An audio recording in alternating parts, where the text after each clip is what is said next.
E aí pessoal, tudo bem? Damocles aqui falando. Hoje eu trago para vocês um pequeno tema que é: não confunda a vítima com vitimismo. Eu creio que principalmente de uns tempos para cá, com esse acirramento do debate político, essas contendas ideológicas, então a gente viu surgir pelo menos dois grupos bem característicos.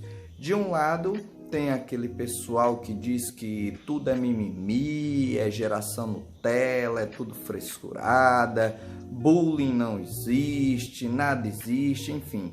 E do outro lado, a gente tem aquele grupo que quer apadrinhar a vítima como um peão ideológico e tenta pregar o vitimismo quase que como uma virtude, uma filosofia de vida. Daí ficam sempre tacando o dedinho na ferida para que a coisa nunca se cure, porque na verdade eles não têm interesse de curar ninguém, de resolver nada. Mas assim, nós que nos colocamos aqui na situação como terapeutas, que temos a oportunidade de conversar com muita gente, de ouvir histórias íntimas das pessoas que elas dizem, inclusive, nunca terem podido compartilhar com ninguém. Isso porque quando foram compartilhar com aquelas pessoas que elas acharam que iriam proteger elas, compreender elas, na verdade receberam apenas desatenção, desdém, ironia, relativização da dor e do problema. E quando isso acontece, a pessoa que passa por esse tipo de situação, ela normalmente se fecha. E a consequência, a implicação é que aquela dor, aquela angústia vai continuar presente dentro dela e não tendo como sublimar, não tendo como equalizar aquilo, a pessoa vai passar a agredir a si própria de alguma maneira ou vai se voltar contra o mundo, literalmente contra o mundo, porque ela passa a se sentir desamparada sozinha, como se fosse o mundo contra ela, uma vez que aquelas pessoas que eram mais caras emocionalmente, mais próximas dela, não deram qualquer atenção à dor que ela estava sentindo, à angústia que ela estava sentindo. E nós, como terapeutas, fazemos um processo inverso.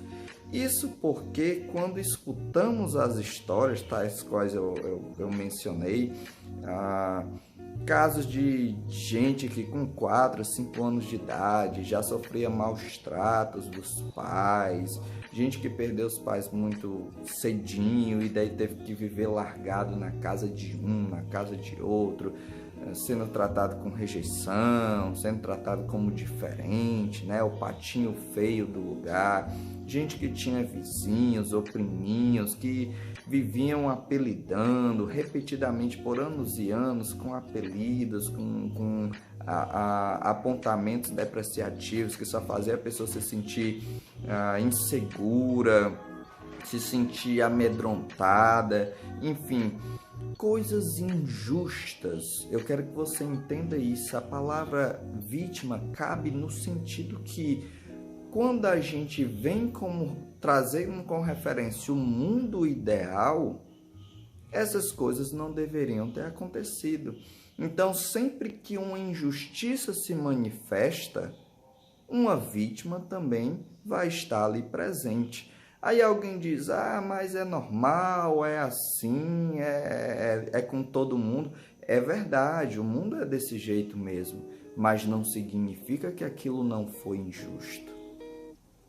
Tão logo nós comecemos a desenvolver uma percepção cognitiva da vida, das coisas em volta, rapidamente nós começamos também a desenvolver essa percepção do que é justo e do que é injusto. E nós tendemos a passar por diversas coisas que não deveriam acontecer no mundo ideal, que todos carregamos dentro de nós também. E o papel do terapeuta é, primeiramente, abraçar essa dor, acolher essa situação de vítima, porque isso é justo, foi assim que aconteceu, a pessoa foi vitimada.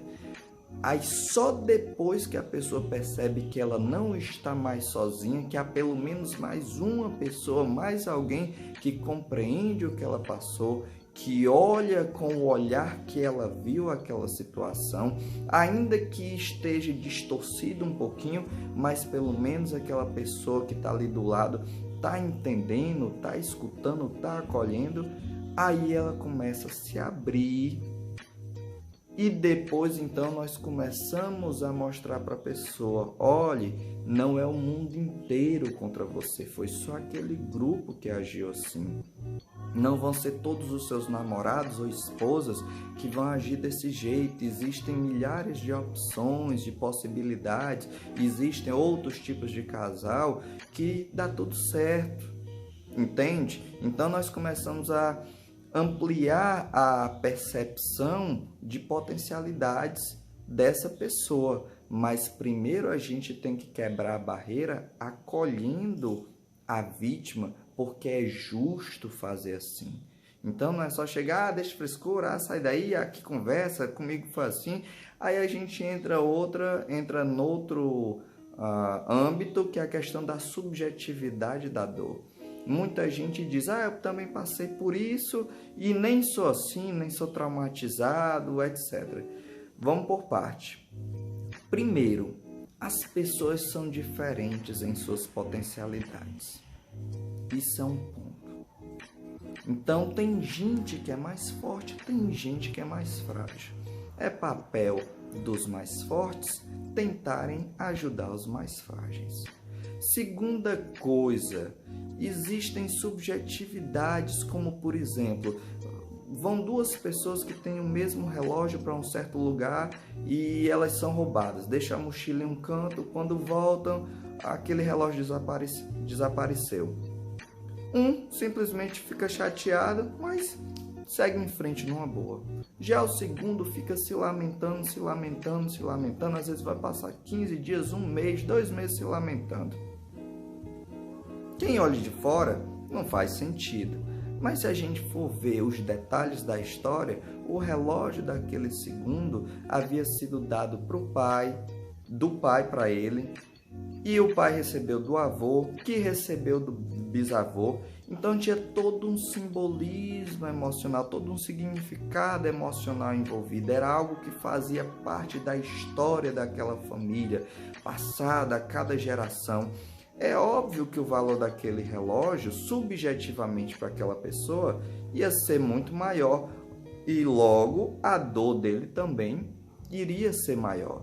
Do mesmo jeito, às vezes acontece de duas pessoas passarem por uma situação traumática, um assalto na rua, um acidente de carro, mas uma, quando volta para casa, recebe o apoio da família, vão com ele numa delegacia, depois vão viajar no final de semana, vão comer um lanche para espairecer, viajam para uma praia, enfim. E a pessoa consegue sublimar aquelas energias pesadas, aquelas emoções pesadas daquele momento de forma muito mais fácil.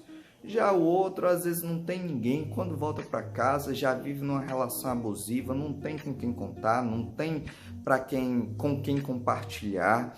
Ao invés de poder simplesmente lanchar para relaxar, bater um papo e alguém dizer vai ficar tudo bem, não, pelo contrário, essa pessoa já tem que dormir cedo porque no outro dia vai acordar cedinho para trabalhar, porque precisa do emprego, enfim. O que eu estou querendo dizer é que são situações subjetivas e a gente tem que ter sensibilidade para avaliar isso. Agora, é óbvio que a vitimização, que é você se manter na situação de vítima para sempre, isso não leva a cura alguma, não leva a lugar nenhum. Mas o modo que a gente vai retirar a pessoa daquela situação de vítima não é negando que ela foi vítima. Pelo contrário, é ensinando ela de que até aqui faz todo sentido, mas daqui para cá é possível se você quiser fazer algo diferente e eu vou estar aqui do seu lado para lhe ajudar. Outra coisa interessante que mesmo do lado de lá do primeiro grupo, que eu disse que tudo é frescura, nada existe, essas pessoas às vezes não entendem muito bem como funciona o aparelho psíquico e elas não percebem que elas estão vivendo de modo reativo. Tendem a ser mais desconfiadas, mais agressivas, às vezes repetem o mesmo comportamento que sofreram, ou seja, sofreram um determinado tipo de bullying, de classificação, e elas passam a repetir igualzinho com outras pessoas. Pais que às vezes apanharam muito dos seus pais e depois batem muito nos seus filhos. Isso é algo super comum, porque foram criados naquele processo de rigidez e acham que tem que ser assim. E elas não percebem, porque isso é algo muito inconsciente. Então elas vão só seguindo o padrão. Elas acham que está tudo bem, uma vez que elas não paralisaram como aquelas outras vítimas que demonstram mais e sofrem mais, aparentemente. Então, como elas seguirem em frente, para elas está tudo bem. Não, é frescura, que conversa. Mas na prática, no dia a dia, no comportamento diário, devido a essas crenças que ficam lá no inconsciente, elas agem dessa maneira reativa. E essas pessoas também, a gente às vezes tem uma dificuldade muito maior para fazer a pessoa mudar a sua perspectiva de vida. Isso porque você tem que primeiro fazer a pessoa aceitar que ela foi vítima, diferente do outro que sabe que foi vítima e só queria alguém que a acolhesse. Esses aí nem aceitam que foram vítimas. E por isso eles não conseguem fazer a conexão entre o comportamento que eles têm hoje como consequência do recalcamento das experiências vividas no passado. Entende? Então, eu quero só trazer que a coisa é um pouco mais sutil, é mais profunda, não é sair dizendo que isso tudo é frescura, vítima não existe, negar, sair negando. Não. E nem também você dizer, porque eu passei por isso, então a minha vida obrigatoriamente vai ter que ser assim para sempre. Também não. Existe um meio termo, que é onde está a possibilidade da cura e a possibilidade de mudança. Tá certo, pessoal? A gente volta a falar um pouquinho sobre isso. Por hora é só. Fiquem bem.